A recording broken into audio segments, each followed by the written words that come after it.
Hey there, guys. It's new producer here, known as the Reach Rebellion clan.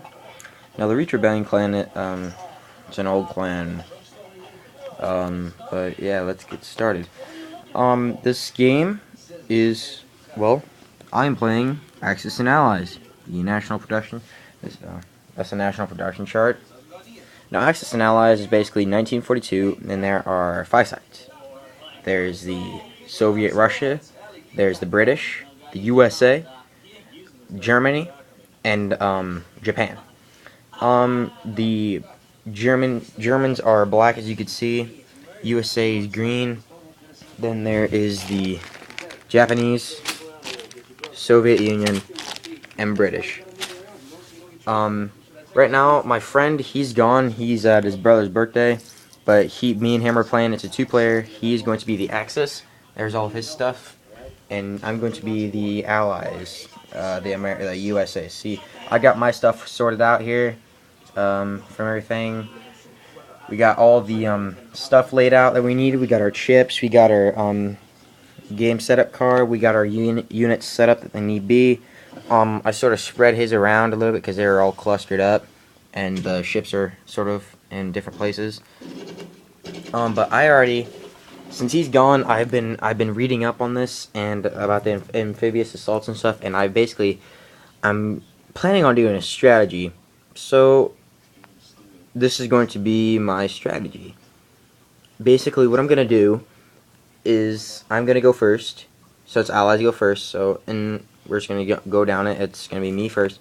What I'm gonna do is I'm gonna take factory units. I'm mainly gonna build up my army. And what I'm gonna do. Sorry if you hear that. I'm watching Band of Brothers right now. What I'm gonna do is I'm gonna take a factory unit and an AA unit. I'm also gonna build my units up and put them in Greenland here, because this is Allied occupied area right here. And so what I'm gonna do then is I'm gonna take 2 transport units and 1 battleship, and I'm gonna place them around Greenland in this little canal here, this canal section, in Zone 2 and Zone 1.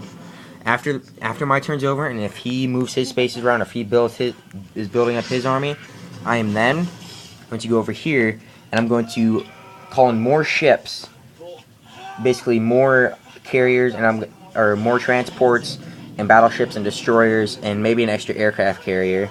And what I'm going to do is I'm going to load up the transporters with troops.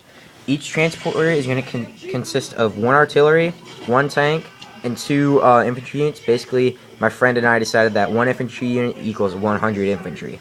So this would equal 100 infantry. That's just to us. Now, what I'm going to do then, after it's his turn, is I am going to begin my assault. I'm going to use a combat move. What a combat move is you have to move, and then there should be combat. So what I'm going to do is I'm going to take my sea units. I'm going to take my sea units that I put here, my 2 transports and my battleship, and they're going to invade and attack what is that? That's Norway. Because as you can see, he's only got 300 infantry and a fighter. And for the fighter, we said it was 10 fighters there. So we're looking at some pretty bad stuff. But we're looking at some casualties. I'm expecting maybe, I don't know. He's probably going to have a lot of casualties, though, because of my invasion force. And then when that turns over, and if he goes, I'm hoping what he does is he moves some of his forces out of Belarusia and Russia, and he moves some of his tank and air support garrison up to Norway, because Norway is just a distracting force. Then what I'm going to do from there is I'm going to take this main force here from the United States, and they're going to attack these 2 transporters here, and this cruiser are going to invade and attack Western Europe. Now, when they attack Western Europe, they're going to have these 2 are going to provide 2 tanks, 2 artillery, and 4 infantry. I don't know how I'm going to get that much. It's going to take a while before I can attack, that's for sure. But basically, what I'm thinking of doing is then sending in my bombers, because if you notice, he's got anti-aircraft guns and some artillery pieces up here in the Southern Europe areas. if I can get them to fly over West Russia and Belarusia, I might have a chance to take out some of his artillery and infantry and tank units if he doesn't move them. Now, if he decides to call in more units, because he's got a lot of stuff left, because this is just the first wave, and I got a lot of stuff too.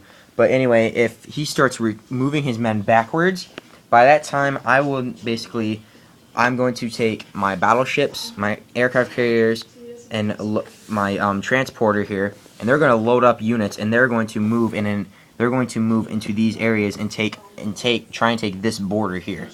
Japan, Okinawa, the Wake Islands, they're going to try and take all of this section right here. At least I'm going to try to. And by that time, he will probably take all of these areas in the Russian and British areas here. But by that time, I'm hoping that I have units that I could buy and put them into here in Xinjiang and China. Because right here, I'm thinking this is going to be a bloodbath, because he has Panzer divisions, and he's got like planes and infantry, lots of infantry here. So these guys right now are just sitting ducks. So what I'm hoping this battle should go, that's my strategy basically. So basically I'm attacking from both sides, since the Pacific is unoccupied and the European conflict will be already going on in this section. I'm also hoping that what I could do is that I could buy another battleships and destroyers and secure a sea perimeter down in this section, and then take my transporters, pull them out of the European areas, and begin landing forces into Africa. Finally, after I land my forces into Africa, they will begin the invasion and attack Algeria and Libya, and hopefully stop those forces in there and control all of Africa. By that time, though, they have submarines, and this is a transport unit for them, so that he could also transport units into Libya and Algeria. So what I'm going to do there is I'm going to take a destroyer, and the destroyer is going to move into this canal here between Gibraltar and Algeria, and he's going to attack these 3 ships. If that fails, though, I'm going to move in. I'm going to have my bombers. I will buy bombers and move them in and attack those 3 ships. And then hopefully by that time, I hope my friend realizes that he's going to be outnumbered. And FYI, guys, this is my first time playing. I'm into strategy games, so I'm glad about this. By that time, I'm hoping I have enough, and my forces are already in Japanese and the Soviet Far East and Russian areas here. If that works, what I do is, if he retreats his forces back, then I will have him basically surrounded, and all he'll have is Archangel, Russia, Novosibirsk, and Kazakh SSR, and possibly some areas down here in the lower regions, like Afghanistan and Himalaya and Transjordan, Saudi Arabia. All of those places basically he'll control. I will be controlling these islands though, just for precaution, because if he controls down here, then he might be able to call in some like battleships and all that. But by the time I'll have basically battleships and cruisers in this area, they will pass through the canal and hopefully engage them from here, so they can cover the left flank, and then I could have other battleships and forces move into here and cover the right flank. And then if he has transporters and he tries transporting troops up into the battlefield, up into land, I'll have units. Try and have units basically trying to engage in this area here.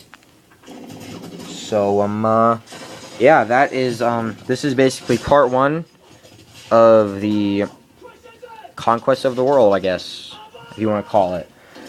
So I'm hoping I do good. He's not back yet, but I'll basically do another review on what the first things were. Thanks for watching. See you next time. Make sure you subscribe and rate and comment. So yeah, see you folks.